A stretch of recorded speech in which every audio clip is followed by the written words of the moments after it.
Hello everyone, welcome to GS education classes. My name is Gita और आज मैं discuss करूंगी एससीईआरटी की बुक ज्योग्राफी में चैप्टर 1। ठीक है। और जैसा कि मैंने आप लोगों को बताया था कि आने वाले टाइम में बहुत जल्द जो है यूपी टेट की नोटिफिकेशन जो है देखने को मिलेगी, क्योंकि ये इनकी ऑफिशियल वेबसाइट पर जो है इन्फॉर्मेशन आई थी। तो आप लोगों को मैं बता दूँ, यूपी टेट के लिए जो है सीडीपी की क्लास पूरा जिनको बेसिक से पढ़ना है एकदम, तो उनके लिए जो है यूपी टेट की क्लास सीडीपी, और जिनका पेपर 2 एसएसटी है उनके लिए क्लासेस स्टार्ट हो गई हैं। ठीक है। सीडीपी साथ में मैं जो है पेपर 1 और पेपर 2 दोनों ही करवाऊंगी, तो बीच बीच में सभी सब्जेक्ट करवाती रहूंगी। लेकिन क्योंकि सीडीपी में बहुत ज़्यादा सिलेबस होता है और एसएसटी का भी बहुत ज़्यादा सिलेबस होता है, तो पहले मैंने इसे स्टार्ट किया है। बीच में अब जो है मैं ईवीएस का भी क्लास लेना स्टार्ट करूँगी। तो अगर आप मेरे चैनल पर नए हैं तो चैनल पर अगर आपको बेसिक से पढ़ना है यूपी टेट के लिए तो आप यहाँ पर जो है जुड़ सकते हैं। अगर मैं आप लोगों को बता दूँ कि कहा जा रहा है कि आने वाले टाइम में जो है आपका सी टेट भी जुलाई में होने के चांसेस हैं। ऐसा ऐसे ही नहीं कहा जा रहा है, क्योंकि आप लोग जानते हैं कि सी टेट जो है ईयर में 2 बार होता था, और जब से ऑनलाइन सीबीटी मोड जो है टेस्ट कंडक्ट किया गया है तब से ईयर में 1 बार जो है नोटिफिकेशन आती है। मतलब दिसंबर के एंड तक जो है एग्ज़ाम होता था। अभी तक का यही सिनेरियो रहा है। लेकिन कहा जा रहा है क्योंकि 2 साल हो चुके हैं सीबीएसई को एग्ज़ाम कंडक्ट करवाते हुए, तो वो इस एग्ज़ाम से जो है रूबरू हो चुके होंगे, उस एग्ज़ाम को समझ चुके होंगे, तो कराने के पैटर्न को समझ चुके होंगे। तो अब हो सकता है मे बी इस बार जुलाई में निकालें। तो बस मैं ये कह रही हूँ कि एग्ज़ाम कभी भी हो, लेकिन अब सी टेट वाले भी जुलाई को मानकर ही अपनी तैयारी करें। और ये जो है हमारा सौर मंडल, ये केवल आपका यूपी टेट में ही नहीं आता। ये आप देखेंगे तो एनसीईआरटी का जो प्लेलिस्ट में जाएंगे तो मैंने एक एनसीईआरटी ज्योग्राफी क्लास 6, 7, 8 करके एक प्लेलिस्ट बनाई है। उसमें मैंने जो है क्लास 6 के 6 चैप्टर के 7 चैप्टर करवा रखे हैं। आप वहाँ पर देखेंगे तो यही सब चीज़ें हैं। ठीक है। अगर आपको सी टेट और यूपी टेट के लिए पढ़ना है तो आप चैनल को सब्सक्राइब कर सकते हैं। अदरवाइज़ मैं बोलती हूँ कि कहीं से भी पढ़िए, बस पढ़ते रहिए। आपका मेन मोटिव जो है वो एग्ज़ाम क्लियर करने से होना चाहिए। अगर आपको यहाँ पे जो है पढ़ना है तो चीज़ें अभी स्टार्ट हुई हैं, तो सब्सक्राइब कर लीजिए ताकि मैं जो भी वीडियो डालूँ और उसका जो है टाइम पर आपको नोटिफिकेशन मिले और आप उसे जो है पढ़ सकें। अदरवाइज़ कहीं से भी पढ़िए। तो चलिए, तो सबसे पहले जान लीजिए कि सौर मंडल होता क्या है। ठीक है, पेन ले लेते हैं। वैसे तो आप लोग बहुत ज़्यादा इस चीज़ से रूबरू होंगे, मतलब बहुत अच्छे से समझते होंगे सौर मंडल क्या है, लेकिन फिर भी मैं बता देती हूँ सौर मंडल अकेले ही नहीं है। सौर मंडल का निर्माण करने के लिए कई चीज़ें जो है मिलकर निर्माण करती हैं। 1 मिनट। तो समझिए क्या है सौर मंडल के अंतर्गत जो है क्या क्या आता है। सूर्य क्या आता है, 1 मिनट। हाँ, सूर्य, फिर इसके अंदर जो है 8 ग्रह आ जाते हैं। ग्रहों के बाद जो उनके ग्रहों के उपग्रह हैं वो आ जाते हैं। फिर इसके बाद जो है क्षुद्र ग्रह आ जाता है, उल्का पिंड आ जाता है, पुच्छल तारे, ये सभी मिलकर जो है सौर मंडल का निर्माण करते हैं। तो सौर मंडल केवल अकेले से नहीं बना है, इसको निर्माण करने में कई चीज़ें शामिल हैं, जैसे सूर्य, ग्रहों में जो है पूरे 8 ग्रह हैं, उल्का पिंड, क्षुद्र ग्रह और पुच्छल तारे, ये सभी मिलकर जो है क्या निर्माण करते हैं, सौर मंडल का निर्माण करते हैं। ये तो बेसिक सी बात थी, उम्मीद करते हैं ये चीज़ पता होगी। अब समझिए कि अगर आप जो है छत पर जब जाते हैं, जब खुले आसमान में देखते हैं, और वो भी आसमान जब साफ होता है, कहने का मतलब है कि प्रदूषण रहित आसमान में, जब प्रदूषण युक्त आसमान से जब आप दूर जाते हैं, जब प्रदूषण नहीं रहता है, वो मतलब आसमान में पूरा क्लियर होता है, तो वहाँ पे जब आप ऊपर देखते हैं तो बहुत सारी चीज़ें जो है चमकती हुई दिखाई देती हैं, उसमें अलग अलग आकृतियाँ दिखाई देती हैं। तो ये सब क्या है, तो इसको जो है क्योंकि वो आकाश में दिख रहे हैं, आसमान में दिख रहे हैं, तो इसको जो है क्या कहा जाता है, आकाशीय पिंड। आकाशीय पिंड क्यों कहा जाता है, क्योंकि आकाश में तो वो सभी वस्तुएं जो आपको आसमान में चमकती हुई दिखाई देती है, पृथ्वी से आकाश में देखने पर चमकती हुई दिखाई देती है, तो उसे क्या कहा जाता है, आकाशीय पिंड, क्योंकि आकाश में दिखाई दे रही है। इसी को नाम दिया जाता है खगोलीय पिंड। क्या बोला जाता है, खगोलीय पिंड, मतलब क्लेस्टियल बॉडीज। ठीक है। तो अब इसमें कौन कौन सी चीज़ें हो सकती है, आपका सूर्य हो सकता है, चंद्रमा हो सकता है, तारे होते हैं, क्योंकि आपने देखा होगा तो रात में यही सब दिखाई देते हैं। एक चीज़ और हम समझेंगे, आपको बताती हूँ, आगे चलते हैं। हाँ, तो इसमें एक चीज़ बोल रहे हैं कि इस चीज़ को पहले समझ लीजिए, फिर मैं आप लोगों को बताती हूँ। 1 मिनट। अब जब रात में चंद्रमा होता है, चंद्रमा युक्त रातों में तारे और अन्य आकाशीय पिंड जो है कम स्पष्ट दिखाई देते हैं। कहने का मतलब होता है जब रात में चंद्रमा होता है तो चंद्रमा के टाइम पर रात में तारे और जो बाकी सारी जो चमकती हुई आकृतियां हैं वो बहुत कम स्पष्ट दिखाई देती हैं। सूर्य के अतिरिक्त दिन में भी, अगर दिन में देखा जाए तो सूर्य हमें चमकता हुआ दिखाई देता है, लेकिन सूर्य के अलावा और भी बहुत सारी चीज़ें जो है चमकती होती है जो कि दिन में हमें बहुत कम दिखाई देती है। ऐसा क्यों? तो कभी कभी सुबह शाम के टाइम पे देखोगे तो चंद्रमा जो है हल्के रंग का मतलब दिखाई देता है। तो ऐसा क्यों होता है? ठीक है, क्या इसका कारण सूर्य या चंद्रमा का तेज प्रकाश है? ठीक है, इस सब को आगे हम डिस्कस करेंगे, इन सब चीज़ों के बारे में बताएंगे। रात के आकाश में टिमटिमाती हुई आकृतियों में तारे और अन्य आकाशीय पिंड शामिल होते हैं। कहने का मतलब है कि जब रात में आकाश में हम देखते हैं तो टिमटिमाते हुए जो तारे हैं उसके, वो तारे जो आकृतियाँ बनाते हैं उनके अलावा भी और भी आकाशीय पिंड होते हैं और भी खगोलीय पिंड होते हैं जो शामिल होते हैं। सूर्य, चंद्रमा, तारे, केवल तारे ही आपको नहीं दिखाई देते हैं। तो सूर्य, चंद्रमा, तारे, ये सभी को क्या कहा जाता है? आकाशीय पिंड, खगोलीय पिंड कहा जाता है। अब एक चीज समझिएगा आप, अगर आपसे एक क्वेश्चन पूछा जाए कि पृथ्वी के सबसे नज़दीकी तारा कौन सा है, जो कि आप लोगों को भली भांति जानते होंगे कि सूर्य जो है, सूर्य, वैसे क्या सूर्य एक तारा है? जी बिल्कुल, सूर्य एक तारा है जो कि हमारे पृथ्वी से बहुत ही नज़दीक है। इतना नज़दीक नहीं है, वो हमें नज़दीक, देखो हमें दिखाई देता है, लेकिन इसका मतलब ये नहीं कि ये बहुत ही नज़दीक है। ये जो है 15 करोड़ किलोमीटर दूर है। कितना? 15 करोड़। ये चीज़ें जो है पूछी जाती हैं। सूर्य क्या है? सूर्य एक तारा है। और सबसे पृथ्वी से समीप तारा कौन सा है? तो वो भी है सूर्य। ठीक है, तारे जो हैं, याद रखिएगा, तारे जो हैं किससे बने होते हैं? गर्म गैसों से। ये भी कई बार क्वेश्चन पूछ जाता है, वैसे बहुत ज़्यादा छोटी सी बात है। तारे जो है गर्म गैसों से बना होता है और तारों के बाद इसमें जो है स्वयं द्वारा जो उत्पन्न प्रकाश और ऊष्मा होती है वो शामिल होती है। तारों से जो ऊष्मा और प्रकाश उत्पन्न होती है वो जो है इसमें शामिल होती है। और हमारे आकाश में जो है अरबों तारे, बहुत से तारे हैं। ठीक है, बहुत से तारे हमसे इतना ज़्यादा दूर है कि उन्हें हम बिना जो है टेलीस्कोप के, मतलब कि शक्तिशाली जो दूरदर्शी होता है उसके बिना हम देख ही नहीं सकते। लेकिन सूर्य जो है एक तारा है और ये हमारी पृथ्वी से बहुत ही नज़दीक है, इसलिए ये हमें दिखाई देता है। इसका जो है दूरी पूछा जाता है, पृथ्वी से सूर्य की दूरी कितना है? तो 15 करोड़ किलोमीटर की दूरी पर है। ठीक है, आगे देखते हैं आगे क्या है। हाँ, तो क्या कहा जा रहा है कि यहाँ पे एक चीज़, एक लाइन देखेंगे आप, एक मिनट कहाँ गया, हाँ वेट, आइए विचार करते हैं, इससे क्वेश्चंस आते हैं। देखिए, आकाश में अनेक तारे हैं। क्या बोल रहा है? आकाश में अनेक तारे हैं जो कि किससे? सूर्य से बड़े हैं, परंतु चंद्रमा से भी छोटे। लेकिन इनका जो प्रकाश होता है वो बहुत कम दिखाई देता है। ऐसा क्यों? तो आप एक चीज़ इमेजिन कीजिए, इसमें वैसे तो समझा रखा है लेकिन मैं एक एग्जांपल देती हूँ। देखिए, जब आप एक पेड़ अपने सामने देखते हैं, एक किसकी बात कर रही हूँ मैं? एक पेड़। तो ये कितना बड़ा पेड़ दिख रहा है आपको, लेकिन आप जैसे जैसे इससे दूर जाते जाएंगे तो इससे दूर जाते जाएंगे तो यही पेड़ जो है आपको क्या नज़र आएगा? छोटा नज़र आने लगेगा। तो वही बोल रहा है कि सूर्य में जो है आकाश में अनेक तारे हैं जो कि हमारे सूर्य से बड़े हैं। ठीक है, सूर्य से बड़े हैं, लेकिन हमें पृथ्वी से जब हम उसे देखते हैं तो वो हमें छोटे दिखाई देते हैं। तो इसका यही कारण है, सूर्य जो है पृथ्वी के काफ़ी नज़दीक है, लेकिन इतना भी नज़दीक नहीं, लेकिन पृथ्वी से सूर्य जो है दिखाई दे रहा है। इसका मतलब जो है कि वो जो तारे, बाकी तारे हैं जो कि सूर्य से बड़े हैं लेकिन फिर भी हमें छोटे दिखाई देते हैं, तो वो और भी ऊंचाई पर होंगे, और भी ऊपर होंगे। समझ में आ रहा है?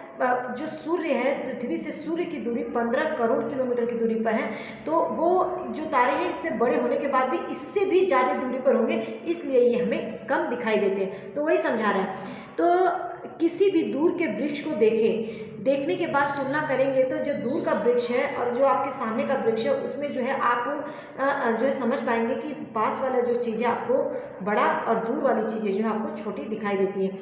इसी प्रकार ऊंचे उड़ते हवाई जहाज और पक्षी के छोटा दिखने पर भी यही चीज़ होती है। अब थोड़ा सा इमेजिन करके देखेंगे, ये अपने आसपास चीज़ें जो देखेंगे तो आप भली भांति से समझ सकते हैं। अब एक चीज़ समझिए कि नक्षत्र मंडल क्या होता है। वैसे मैं एक चीज़ बोलूँगी आप लोगों को कि अगर आपको टू दी पॉइंट्स पे नोट्स चाहिए तो ये जो मैंने अंडरलाइन किया हुआ है इनको आप साथ साथ में जो है नोट डाउन करते रहिए। अगर नहीं नोट डाउन करना है, बस इसी को पढ़ना है, तो इसका पीडीएफ जो है मैं टेलीग्राम पे शेयर कर दूँगी, उसका लिंक डिस्क्रिप्शन बॉक्स में दे दूँगी, वहाँ से आप जो है आप उसको डाउनलोड कर लीजिएगा। नहीं तो मैं एक जो एनसीईआरटी का मैंने पीडीएफ बनाया हुआ है वो आप लोगों को इस क्लास के बाद ही मैं आप लोगों को शेयर करूँगी, उसमें ज़रूर देखिएगा, उसमें पूरा मैंने चैप्टर कवर किया हुआ है। ठीक है, और और टू द पॉइंट में, यही सब चीज़ें हैं। लेकिन क्योंकि ये एससीईआरटी है, वो एनसीईआरटी है, लेकिन दोनों को ही मिला के आप लोगों को पढ़ना है, क्योंकि कोई भी क्वेश्चन छूटना नहीं चाहिए। और आप ऐसा तो नहीं है कि यूपी टेट ही दे रहे हैं, आपको सीटेट भी देना है, तो दोनों चीज़ों को पढ़ते रहिए। कोई भी इधर उधर नहीं है, चीज़ें वही हैं, बस थोड़ी सी लैंग्वेज में डिफरेंस होगा, ठीक है। अब हमारा सौर मंडल ही तो पढ़ रहे हैं, उसमें भी हमारा सौर मंडल ही पढ़े थे, तो इस चीज़ को समझिए, ठीक है। अब यहाँ पे मैं बात करती हूँ कि देखिए, रात्रि में आकाश में आपको बहुत सारे तारे दिखाई देते हैं। एक मिनट पेन ले लेते हैं। रात्रि में आकाश में बहुत से तारों का समूह दिखाई देता है। आप देखेंगे तो टिमटिमाते हुए जो है तारे दिखाई देते हैं, लेकिन ये तारे कहीं ना कहीं एक आकृति भी बनाते हैं। विभिन्न तारों का समूह, जो विभिन्न तारों का समूह जो आकृति आप बनती है, उसे जो है क्या कहा जाता है? नक्षत्र मंडल। तो नक्षत्र मंडल किसे कहते हैं? तारों का समूह। क्या कहा जाता है? तारों के समूह को जो है, जो एक आकृति बनाता है, उसे जो है नक्षत्र मंडल कहा जाता है। होप सो आपको अच्छे से क्लियर हो गया होगा कि नक्षत्र मंडल क्या होता है। तारों का समूह जो भिन्न आकृतियां बनाते हैं, उन्हें जो है क्या कहा जाता है? नक्षत्र मंडल, ठीक है। अगर मैं बात करूं तो जो खगोलविद हैं उनके अनुसार जो है आकाश में पूरा टोटल जो है कितने नक्षत्र मंडल है? 88। इनमें से आसानी से जिनको हम पहचान सकते हैं, कुछ नक्षत्र मंडल है कौन कौन से? ओरियन, उर्सा मेजर, ठीक है, जिसे बिग बियर भी कहा जाता है। ये अर्सा मेजर नहीं है, ये क्या है? Ursa Major. एक minute, Ursa Major, Big Bear, Canis Major जिसे ग्रेट डॉग कहा जाता है। आप इन दोनों ही चीज़ों को याद रखिएगा। ग्रेट डॉग को कैनिस मेजर भी कहते हैं। स्मॉल बियर जिसे सप्तऋषि मंडल भी कहा जाता है। तो सप्तऋषि मंडल जो है और ध्रुव तारे की सहायता से, मतलब सप्तऋषि एवं ध्रुव तारे की सहायता से उत्तर दिशा का निर्माण होता है। तो जो ध्रुव तारा होता है वो हमेशा जो है इंडिकेट करता है उत्तर दिशा को। तो वही पूरा सप्तऋषि मंडल और ध्रुव तारा की सहायता से जो है हम उत्तर दिशा का निर्धारण करते हैं, मतलब कि उत्तर दिशा का जो है पता चलता है किसे? ध्रुव तारे। तो ध्रुव तारा किस दिशा को बताता है? याद रखिएगा, उत्तर दिशा को। आगे चलते हैं। हाँ, आगे आप यहाँ पे देख सकते हैं, दिखाती हूँ मैं, एक मिनट वेट। हाँ, देखिए, सप्तऋषि मंडल के दो तारे ध्रुव तारे की ओर संकेत करते हैं। जो सप्तऋषि मंडल है उसके दो तारे ऐसे होते हैं जो ध्रुव तारे की ओर जो है क्या करते हैं? संकेत करते हैं। आप जो है ये आप लोगों ने पढ़ा होगा, आप लोगों को चीज़ें ये पता भी होंगी कि ध्रुव तारा जो है किसका दिखाता है, वो जो है उत्तर दिशा की ओर इंडिकेट करता है। आगे चलते हैं, आगे देखते हैं। सौर मंडल के बारे में जानते हैं। सौर मंडल, हाँ एक मिनट। सौर मंडल, जैसा कि मैंने आप लोगों को इसके बारे में बताया था, अब एक एक चीज़ पढ़ेंगे। सौर मंडल, सूर्य, 8 ग्रह। यहाँ पे मैं आप लोगों को बता देती हूँ, जो 8 ग्रह हैं, 8 ग्रह के बारे में यहाँ पे नहीं, यहाँ पे हम केवल इस चैप्टर में जो है पृथ्वी के बारे में, और एनसीईआरटी में भी केवल पृथ्वी के बारे में, लेकिन पूरे ग्रहों का मैंने बहुत अच्छे से पूरा बना रखा है। एनसीईआरटी ज्योग्राफी क्लास 6, 7, 8 की जब प्लेलिस्ट खोलेंगे, प्लेलिस्ट में जाएंगे, जब खोलेंगे, अगर प्लेलिस्ट आपको नहीं पता चलती है कि कैसे प्लेलिस्ट तक जाए, तो आप मुझे कमेंट सेक्शन में पूछ सकते हैं। मैं पूरा आप लोगों को बताऊंगी कि किस तरीके से प्लेलिस्ट पर पहुंच सकते हैं। और वहाँ पे जो है मैंने पूरे ग्रहों के बारे में टू द पॉइंट्स में एक एक चीज़ बताई हुई है, एक एक चीज़ नोट्स में मतलब लिखा हुआ है, वहाँ से आप जो है पढ़ सकते हो। उस वीडियो को जरूर देखिएगा, पहला 6 का पहला चैप्टर ही है, ठीक है, ज्योग्राफी का। तो सौर मंडल क्या है? जैसा कि हम लोग जानते हैं, मैंने बताया था कि सूर्य, 8 ग्रह, इन ग्रहों के जो उपग्रह होते हैं और अन्य खगोलीय पिंड आप लोगों को पता चल गया कि आकाशीय पिंड, जो भी चीज़ें जो है आकाश में चमकती हुई दिखाई देती है, जैसे क्षुद्र ग्रह, पुच्छल तारे, उल्का पिंड, ये सब मिलकर जो है किसका? सौर मंडल का निर्माण करते हैं। ये आप लोगों को पता होना चाहिए। हम इसे जो है सौर मंडल को ही सौर परिवार कहा जाता है। और सौर परिवार का जो मुखिया होता है, जो स्वामी होता है, इसको कहा जाता है सूर्य। और सूर्य क्या है? एक तारा है जो कि पृथ्वी से बहुत ही नज़दीक है। ये सूर्य और पृथ्वी की दूरी याद रखिएगा, कितने करोड़ किलोमीटर दूर है इनका। जो सूर्य है उसकी रोशनी जो है पृथ्वी पर कितने टाइम में पहुंच जाती है। सब क्वेश्चंस को जो है मैं क्वेश्चन के फॉर्म में आप लोगों को लाकर क्वेश्चन आंसर की प्रैक्टिस जो है जरूर करवाऊंगी। बस आप लोग मेरे साथ बने रहिए ताकि एक एक चीज़ जो है हम कवर कर सकें। सूर्य, तो सूर्य के बारे में क्या कहा गया है, देखिए एक मिनट, हाँ इसका मुखिया सूर्य है, ये तो पता चल गया। सूर्य के जो गुरुत्वाकर्षण होता है उसके खिंचाव के कारण ही सौर परिवार के सभी सदस्य जो है सूर्य के चारों ओर, सूर्य सभी सदस्य, यहाँ पे किसका बात किया जा रहा है, सभी सदस्य 8 ग्रह हुए, उपग्रह हुए, खगोलीय पिंड जो है, तो इन सब की बात किया जा रहा है कि सूर्य के जो गुरुत्वाकर्षण बल का प्रभाव है उसके कारण जो है सौर परिवार के जितने भी सभी सदस्य हैं सूर्य के चारों ओर क्या करते हैं, परिक्रमा। तो सूर्य के चारों ओर परिक्रमा सौर परिवार के सदस्य क्यों करते हैं, सूर्य के गुरुत्वाकर्षण बल के प्रभाव के कारण, याद रखिएगा सूर्य के गुरुत्वाकर्षण बल के प्रभाव के कारण जो है इसके चारों ओर जो है क्या करते हैं, वो परिक्रमा।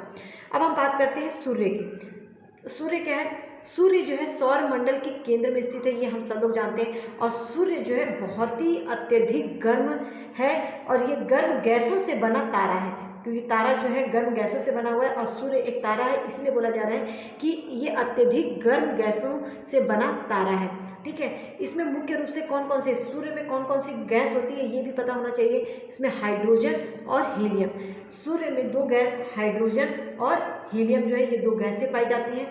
ये बहुत बड़ा है, हमारी पृथ्वी से लगभग 13 लाख गोले, इसमें हमारी जो पृथ्वी है वैसा जो है उसमें 13 लाख गोले जो है समा सकते हैं सूर्य का निर्माण करने में। सौर मंडल को ऊष्मा एवं प्रकाश प्रदान करता है कौन, सूर्य। सूर्य जो है सौर मंडल को ऊष्मा और प्रकाश जो है क्या करता है, देता है, प्रदान करता है।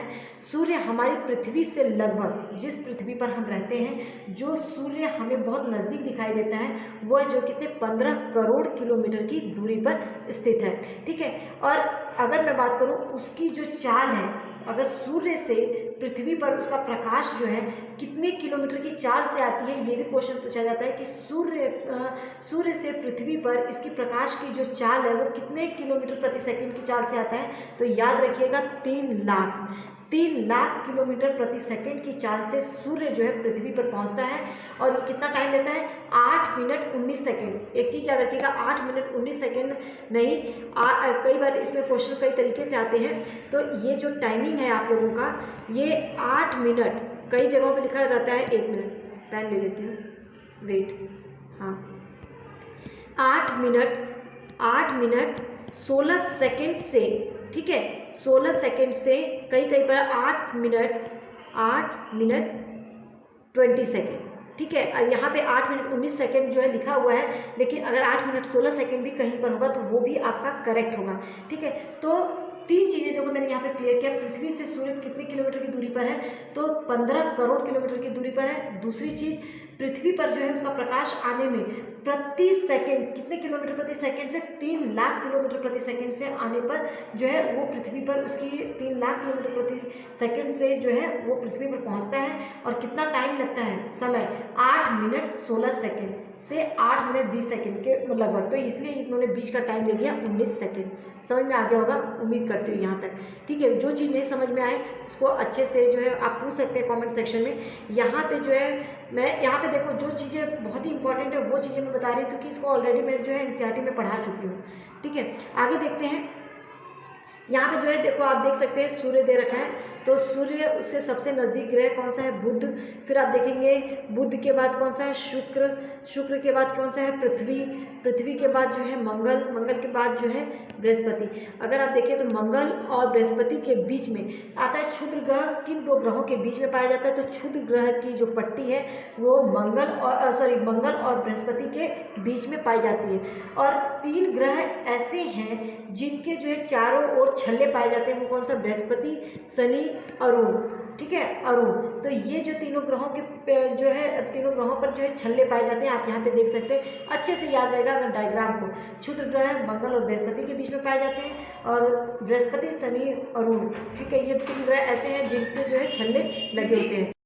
तो अभी जो है हम ग्रह के बारे में पढ़ेंगे। जैसे कि मैंने आप लोगों को पहले बताया था ग्रह के बारे में, वैसे आप लोग अच्छे से अगर पढ़ना है तो मैंने जो है एनसीईआरटी प्लेलिस्ट में एनसीईआरटी ज्योग्राफी 6, 7, 8 के नाम से जो एक प्लेलिस्ट बनाई हुई है, वहाँ पे जाएंगे तो आपको ग्रह के बारे में, यहाँ पे केवल मैं पृथ्वी के बारे में पढ़ाऊँगी जो इस बुक में है। आपको एनसीईआरटी में भी केवल पृथ्वी के बारे में, लेकिन मैं उसमें मैंने बुध, शुक्र, पृथ्वी, मंगल, बृहस्पति, यूरेनस, नेपच्यून सबके बारे में जो पॉइंट बहुत इंपॉर्टेंट है वो सब कुछ बताया हुआ है। वहाँ से जाकर जो है आपको एक बार वीडियो देखेंगे चीज़ें बहुत अच्छे से समझ में आएंगी। ठीक है, वैसे तो मैं उसका PDF आप लोगों को शेयर कर ही दूँगी। तो चलिए, मैं वैसे चीज़ें बताती रहूँगी, बीच बीच में जो चीज़ें बताती हूँ उसको जरूर नोट डाउन करिएगा।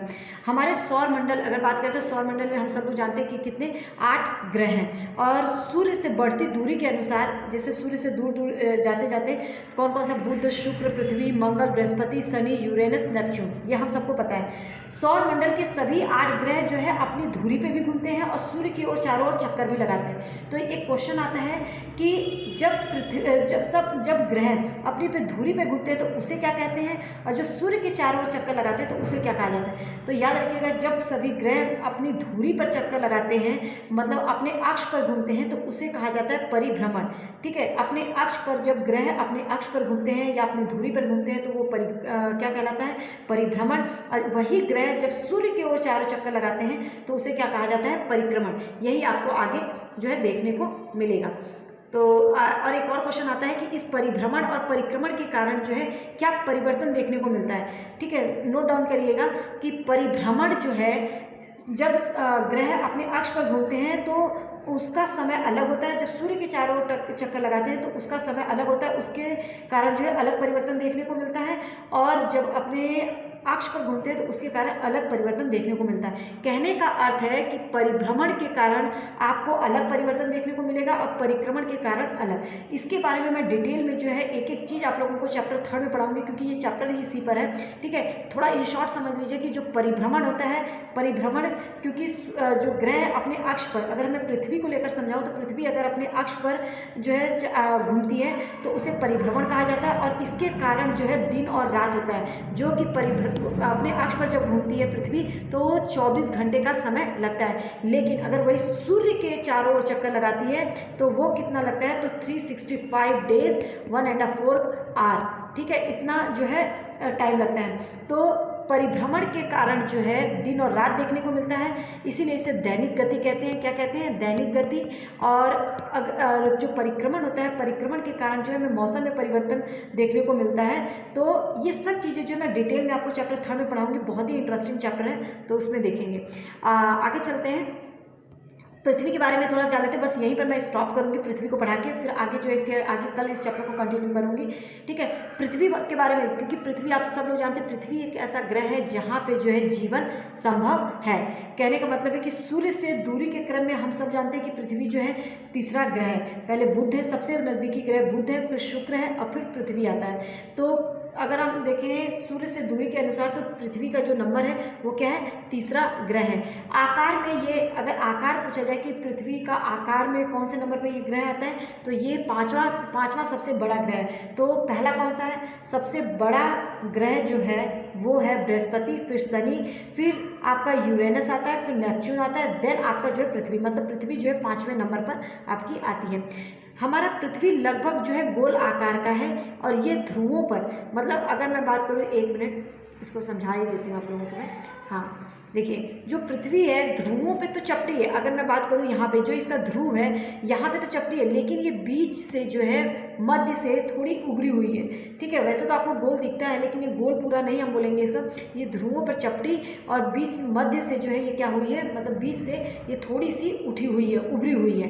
तो इसलिए इसके आकार को क्या कहा जाता है, भू आब या तो जियोइड। ठीक है, तो भू आब मतलब भू मतलब भूमि के आकार, भू आब किसको कहा जाता है, जब पृथ्वी जो है ध्रुवों पे थोड़ी सी चपटी और मध्य में थोड़ी सी जो है उभरी हुई है।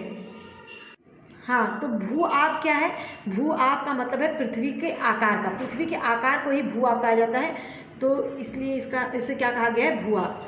ठीक है, ऐसा अनुमान लगाया जाता है कि जीवन के लिए जो परिस्थितियाँ चाहिए, जो एक फेवरेबल कंडीशन होता है जीवन के लिए, वो सब जो है हमारे इस पृथ्वी पर मिलता है।